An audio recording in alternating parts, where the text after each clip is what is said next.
Bueno, hoy hablábamos en Analízame, doctor, hablaba usted, yo pregunto y escucho para aprender, pero digo, para ver si uno se siente reflejado en alguna cosa y puede ir modificando actitudes.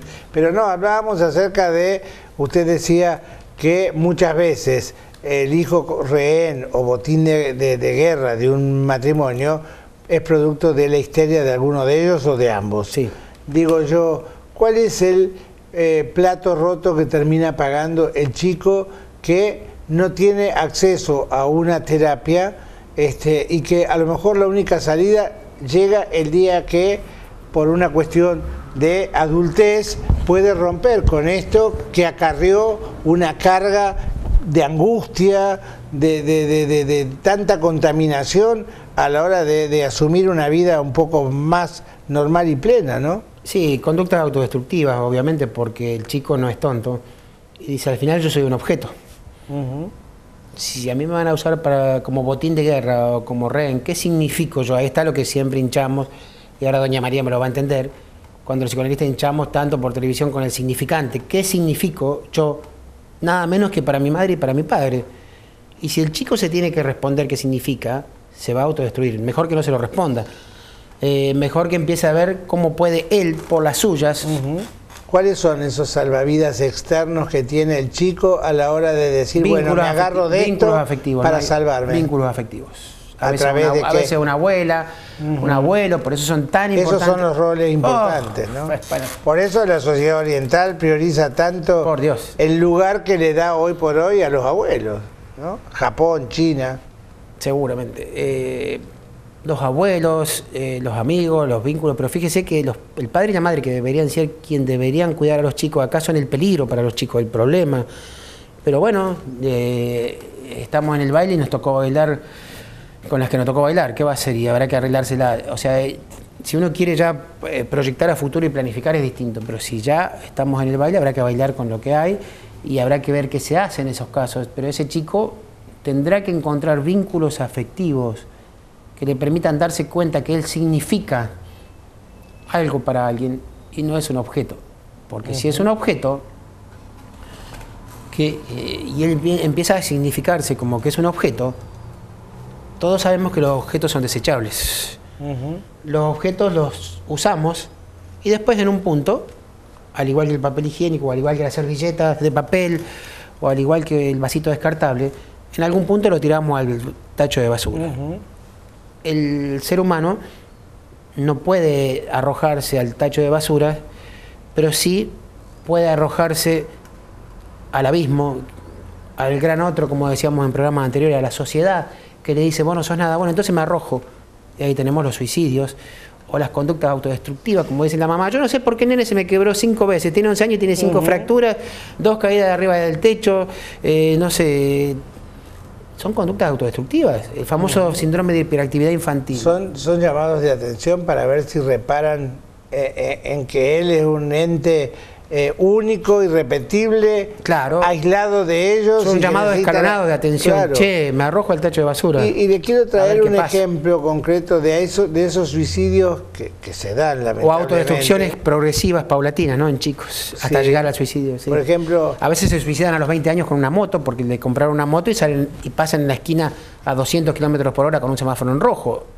No está visto como un suicidio eso, pero es un suicidio. Sí, claro. Es un suicidio que un chico... Es desafiar... Que no está borracho ni drogado, agarra una moto y pasa un semáforo en rojo a 200... Hace poco ocupó un espacio importante, no acá en este país, en otro país, una familia muy rica, un hijo único, excelente alumno, de novio con una de las más lindas de la universidad, y después de un almuerzo en familia se levantó, fue al baño y se pegó un tiro. Obviamente se sentía un objeto. Los materialistas a lo mejor dicen cómo terminó suicidándose teniendo todo lo que el capitalista dice que hay que tener. Como se suicidan todos los objetos materiales, o los autos no van al desarmadero. ¿Por dónde pasa? ¿Tienen explicaciones? Se sentía un objeto. Se sentiría un objeto. No significaría nada para nadie. Y los Debe objetos, ser uno de los temas más difíciles y los de abordar objetos se suicidan. para ustedes, Sí. el suicidio, ¿no? Los objetos Porque se suicidan digo, todos. Un auto se suicida, no se Sí. suicida, va al desarmadero. Es un objeto descartable, va al desarmadero y se recicla. Todos los objetos se suicidan, o sea, por más que uno, o sea, es una manera de decirlo, no es que se suicidan, pero la servilleta descartable es un objeto material que uno lo tira y a lo mejor después se recicla, pero ahí terminó su historia.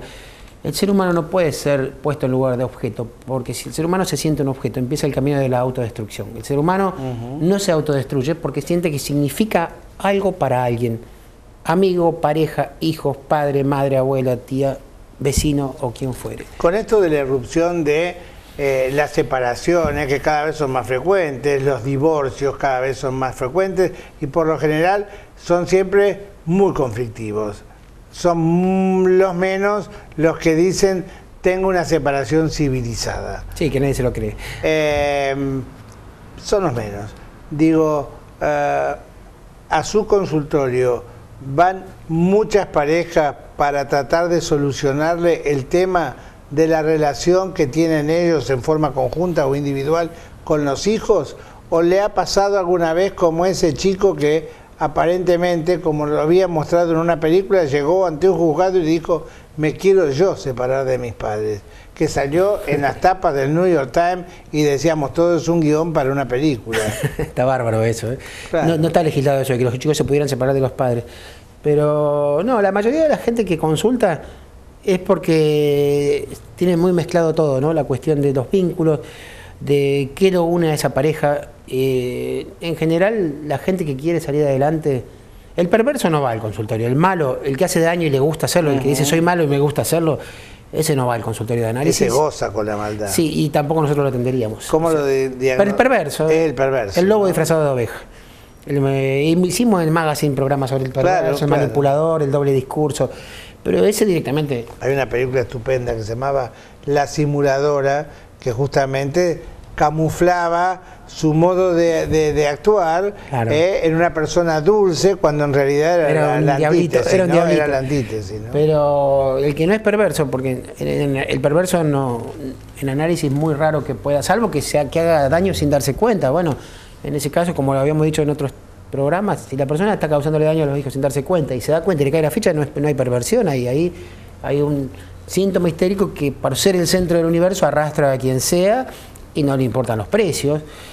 Pero en general la persona va para ver si puede encontrar algo de saber en todo esto que le pasa y bueno, lo va descubriendo sola, que bueno, quién es el marido para ella, quién es la mujer para él, o sea, qué significa su pareja, qué significan sus hijos, qué significan sus padres, qué significa ella como persona, ¿no? O sea, Y la pregunta que quiero hacerle es, para el chico que fue objeto como rehén o botín de esos padres que estaban dirimiendo sus diferencias, es difícil a través de una terapia generarles una sociedad que no sea confrontativa con ellos, vivible, o es una terapia de difícil abordaje. Es Cuando difícil. el chico es consciente de haber sido en algún momento rehén o botín de guerra, ¿no? Es difícil.